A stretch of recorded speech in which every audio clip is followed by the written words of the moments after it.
By the mid-2000s, the Need for Speed series was EA's most commercially successful franchise, with Underground, Underground 2 and Most Wanted selling just under 40 million copies in 3 years. With those numbers, EA believed that in order for players to maintain their interest in the series, they had to continue releasing a title every year well into the next generation. Unfortunately, this put insane pressure on the developers who were already working warp speed, releasing 3 games of different genres in 2007 alone. Reports and rumors suggested that Undercover, initially codenamed Most Wanted 2, was meant to succeed Carbon after being conceptualized as early as 2003, but being set on another map more focused on the 7th generation systems, a game of that scope required more time. So EA split the team in half, so one was working on Undercover while the other was working on Pro Street. While it was meant to take some of the workload off the developers and give them more time while continuing to deliver annually, with EA CEO John Riccitiello admitted to torturing black box developers at that time that Pro Street didn't meet their expectations and that Undercover was meant to bring the series back up to speed again, no pun intended. But all it did was make things more stressful since a smaller team meant less resources for both games and that they were already working on NBA Street Homecourt and Skate at the same time. I honestly don't understand how they pulled it off. In fact, a majority of key staff left Black Box during that period, and the effects of their fatigue would eventually be felt in the final product. Nonetheless, they did what they were told, and a trailer for Need for Speed The Chase was released in 2007, with the intention of playing as an undercover cop. The game was re-announced in June 2008 as Need for Speed Undercover, and was released for all these systems on November. We're looking at the PlayStation 3 version, which along with the Xbox 360 and PC versions, has the biggest map with more cars and things to do. Whereas, let's say the PS2 and Wii versions take a lot of gameplay elements from Most Wanted and Carbon, so keep that in mind. Now, if you've seen my other Need for Speed reviews, you'll know that I took a break from the series around the late 2000s, and in hindsight, it was the correct decision. Because for a while, this was considered the lowest point in the series, with many believing it hasn't recovered from since, which means I should be in for a treat. Yes, that was sarcasm. The only memory I have of this game, and I do mean the only memory, is in 2016 playing the PSP version on the way to the Australian F1 Grand Prix for about 5 minutes. That's it. I was borrowing a friend's PSP for the trip to Melbourne and just surfed through all these games and that was that. I wanted to review Undercover right after completing Pro Street, but then realized that rival Midnight Club Los Angeles came out a month earlier, and I wanted to review the whole of that series first so I can make direct comparisons between LA and Undercover. But now that I've finally done that, in all honesty, what it's done is made it a lot easier to lambast Undercover. Yeah, this is going to be a negative review, ladies and gentlemen, because every issue is mostly the result of developers not having the time to work on certain elements to its full potential. So again, keep that in mind. This place has changed. These guys in their cars, no regard for anyone. It's time to put a stop to what's going on around here. Now on the surface, it's a typical Need for Speed racer from the mid-2000s. It's set on an open world map where you find races, the familiar event types, win money to tune and customize your car, purchase faster ones, and because it's called Undercover, the Pusuit system returns as well as playing a heavier role than Carbon. It should be solid, right? But as we've discussed with the development cycle, no. It really is as mediocre as the critics said in 2008. You're in deep. Exactly where I want you to be. In the city of Tri-City Bay, Player, I mean that's his actual name, you can't pick one, is sent undercover by Superior Lieutenant Jack Keller with the assistance of Inspector Chase Lynn to take down a chain of stolen car smuggling syndicates in the area, and need to win races and gain notoriety to earn their trust and gather enough evidence on the inside by performing some of these jobs yourself. Your job is to drive. My job is to get you in. Nothing more, nothing less. Now, storyline is something I don't think all that much about when playing a Need for Speed game, not taking anything away from the actors, but it's usually a non-factor. Something to add to the theme without distracting the gameplay and maintain a large scope. But storyline is meant to be a more integral part of Undercover this time round, with Riccitiello claiming it was inspired by action cult classics like The Transporter, provide a B-movie atmosphere. I've been hearing stories. Word on the street is you got skills. Step out of line and we cash you in for insurance. Know what I'm saying?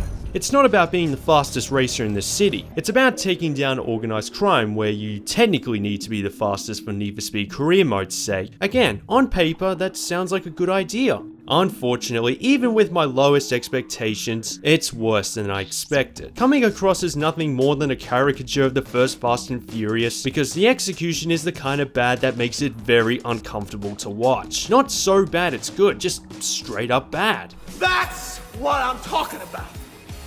That's how we get things done. It makes the first Resident Evil look like Metal Gear Solid, and that alone distracts you too much to understand what's going on. You okay? You don't look so good. Not that it matters too much because it's just as poorly written. Like, nothing is connected. For example, that first part of the gameplay where you're being chased by police on a freeway doesn't lead to anything, it isn't brought back up near the end. It doesn't explain how these jumps, which I'll get to, gather evidence. I'm sure taking down these syndicate members with my own street racing vehicle is certainly going to cause a lot of suspicion. And when you are deep into the syndicate and told by Chase to close the gap, Thanks to you, we have enough evidence to convict these guys. I repeat, take them out. those jobs/missions to do aren't unlocked yet because you haven't won enough races. Every single cutscene makes you go, who, what, why? Therefore, by the time I unlock the first portion of the map, sort of the next chapter, I already gave up on it. I've got that sense that they didn't bring in their best writers for the job on this one. Or maybe it's because the developers didn't have enough time to do what they really wanted. There were reports that Undercover was originally meant to have story branches that let you choose your moral path, but was scrapped due to time constraints. That might explain the quote, "You are not good and you are not bad" appears every time it loads, every single time by the way. A key quote from Lieutenant Keller at the end, which I won't spoil, and why the cutscenes feel so disjointed. There were meant to be different branches, varying levels of trust, but after the developers realized they were making 3 billion games every year, they instead put all the cutscenes together to make one storyline only. I know that smell. I got rid of that fat, sweaty, bacony smell long ago. Thing is, I don't think that would have worked either because of the cringeworthy acting. And if the game has a similar rating classification like the rest of the series, you can't really do anything with it. Basically, they try to be more mature, yet they were also targeting a wide audience, releasing it for every system in the sun in a couple of years with the development team cut in half. Oh, and by the way, none of my missions have ever failed. And I intend to keep it that way. Even in 2008, this looked 5 years outdated, like a PlayStation 2 game with a better native widescreen. For every single Need for Speed game I've talked about that came out for the Xbox 360 and PlayStation 3 around the mid-2000s, I brought up how it was also released for other systems too, like the PlayStation 2 and Wii, and I was becoming particularly critical about it in the Pro Street review. Now I know Black Box didn't develop all other versions of Undercover, but imagine if the developers of those other ports decided to join together on the 7th generation version only, reduce each other's workload and solely think about how to take the series to the next level. Because with all the rival titles that came out the same year, Midnight Club Los Angeles, Burnout Paradise, if you put them together, they're on another planet. Undercover just looks like a bad dream, like scrolling through a planned city in its infancy. You drive past one car every 10 to 15 seconds, the Pusuit environment traps leave nothing to the imagination, and anyone remember the short film that appears just before Monty Python's The Meaning of Life, The Crimson Permanent Assurance, when they sail the giant building through the sand to enter this lifeless city with clean tall skyscrapers? That's what driving on this map feels like. The city part of it anyway. I don't know why the police and FBI are bothering with street races here if it's so deserted. They might as well legalize it. This is my territory. They got their own game.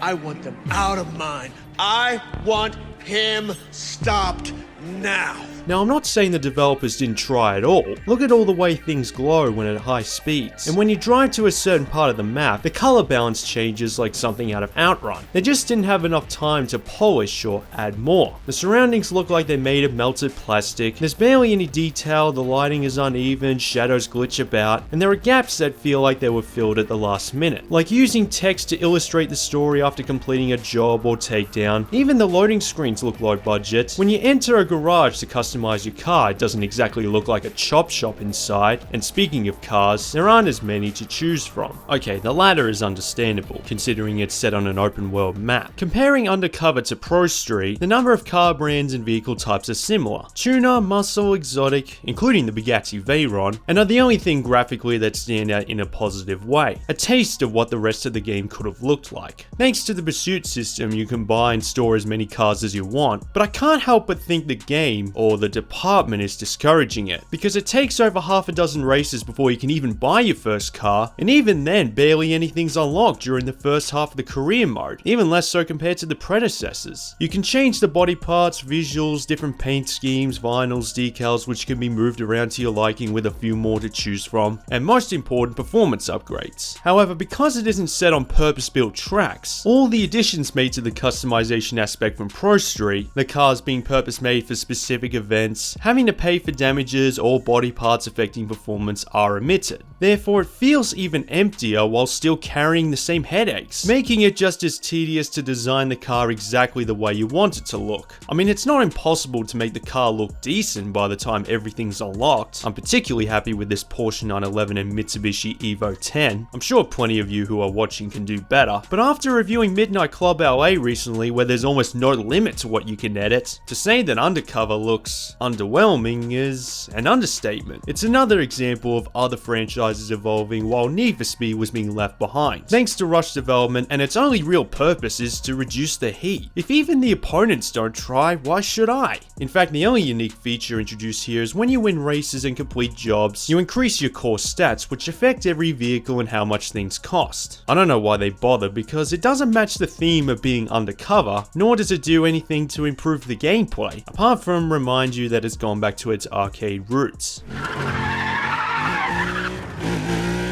Put it into high gear, we don't have much time.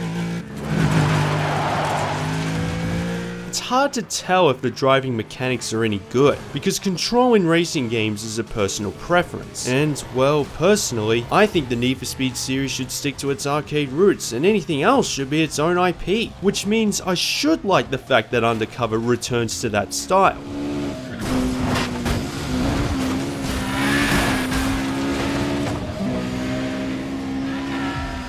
While nowhere near as fluent as Underground, Most Wanted or Carbon, it's certainly less frustrating than Pro Street. Steering is very loose this time round, that by the time the performance stats reach the highest levels, you can enter all the races in the second half of the career mode with the accelerator held on the whole time. It feels like the car is filled with helium. Go faster, you don't have a lot of time.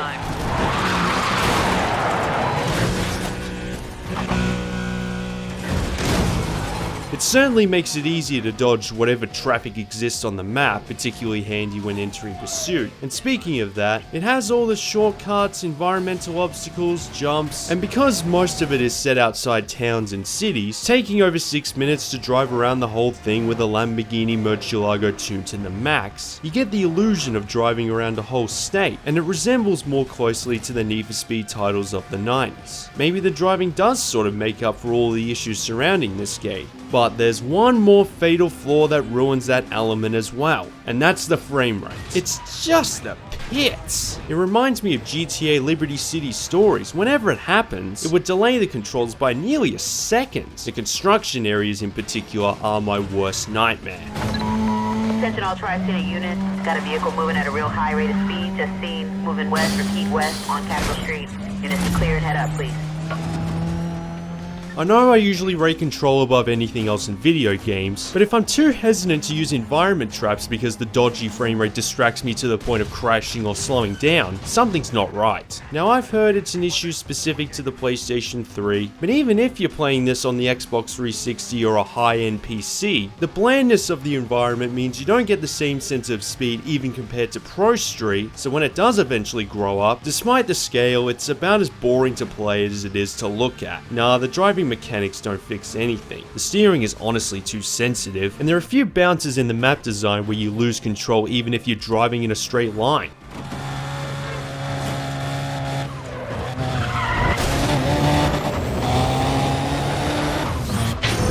All the event types are here, including circuit, sprint, checkpoints, and that's about it for the returning ones. There are a few, quote, new ones, including Outrun, which is actually taken straight out of Underground 2, a highway version called Highway Battle, which is like a remake of one of those 80s arcade races where it's set in a straight line and you need to dodge the traffic, and Syndicate Jobs, supposedly the game's party piece. The ones that have their own title that drive the storyline are basically the same as the ones in Midnight Club LA if the police occasionally chased you, driving different vehicles from point A to B. I like two things in life, winning races and stealing cars.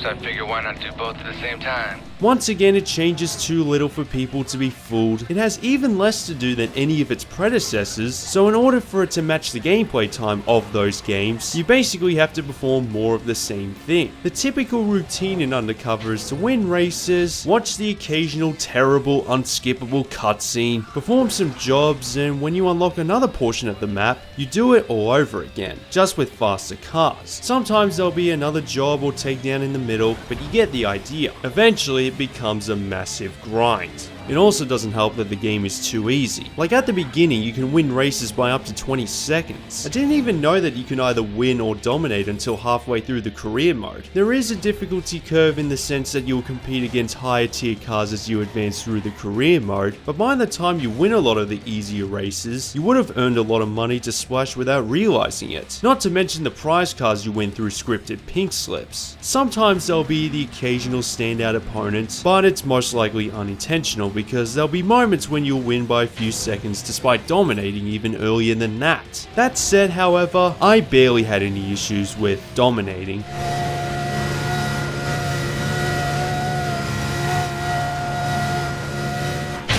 In fact, the only thing easier than street races are dealing with the police. If you get spotted by them on the map or in the middle of a race, you'll enter Pusuit, and to evade them you need to stay out of their sights, cool down. The higher the heat levels, the higher the persistence. Getting busted requires you to pay fines, otherwise you get a strike. 3 strikes the car is impounded. It works exactly the same way as Most Wanted and Carbon, so I'm not going to repeat myself too much. But because you're undercover, there'll also be moments where you need to take out other vehicles too, which I suppose is one upside to the story. You have an excuse to play the cop and take out the street racer in a career mode. Surprised it took this many games to do it, although I don't expect it to be as good as taking out opponents in a Burnout game. However, even with that said, the Pusuit system is nowhere near as exciting as the predecessors. You still have all the bounty-based missions, cost to stay, destroying a certain number of police cars. Bigger pursuits equal more rep to advance through the career mode faster. However, they ruined it by making you complete them individually. In Most Wanted, for every blacklist rival you had to reach a certain level of bounty, the missions in these were basically multipliers to rack up as many points in one go like an arcade machine, on top of being mandatory for completion. It was one of the biggest reasons it was so electrifying. Now imagine having to do one at a time. Evade them, do another one, evade them, another one, evade them. That doesn't sound like a fun thing to do, does it? Some probably completed them that way. But point is, that's how the bounty-based missions are set up in Undercover. And thanks to, you guessed it, the emptiness of the map, it's harder to perform anything other than evade the police. Like cost to stay. I have to wait for a certain number of cars to tail me before I can set up an environment trap, just so I can beat the time limit.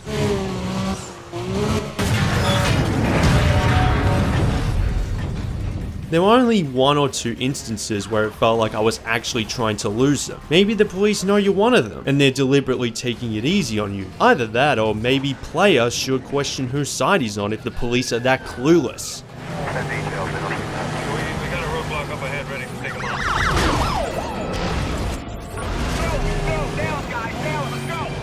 There was even one moment when I evaded them in less than 30 seconds, including the cooldown, almost unintentionally. The car chases are okay at best on occasion. The footage might look exhilarating, but trust me, playing it isn't the same thing. Southbound on Capitol Street. Lock formation on Michael. Okay, directly with the fight.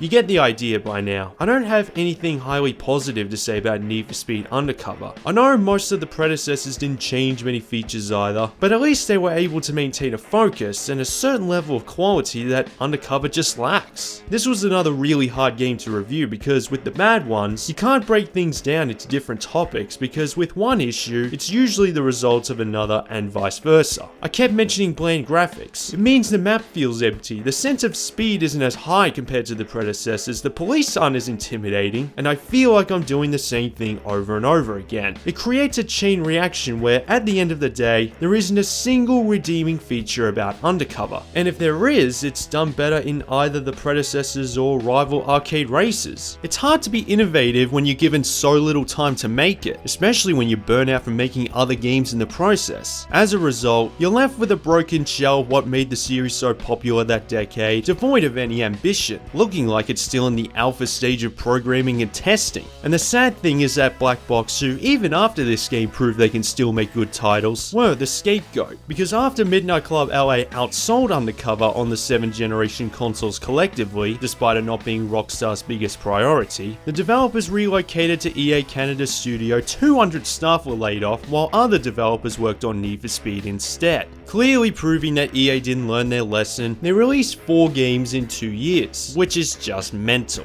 Okay, they're all better than Undercover at least, but they barely match the heights of the early 2000s. Point is that Undercover specifically was a disaster all round. It was an unsuccessful, mediocre racer that changed the trajectory of the series, set the seeds for the developer's closure in 2013, and I'm gonna hold on to the footage for as long as possible because I'm never playing it again. Avoid it like it doesn't exist. Federal authorities on scene. Regular pursuit, fall back and monitor.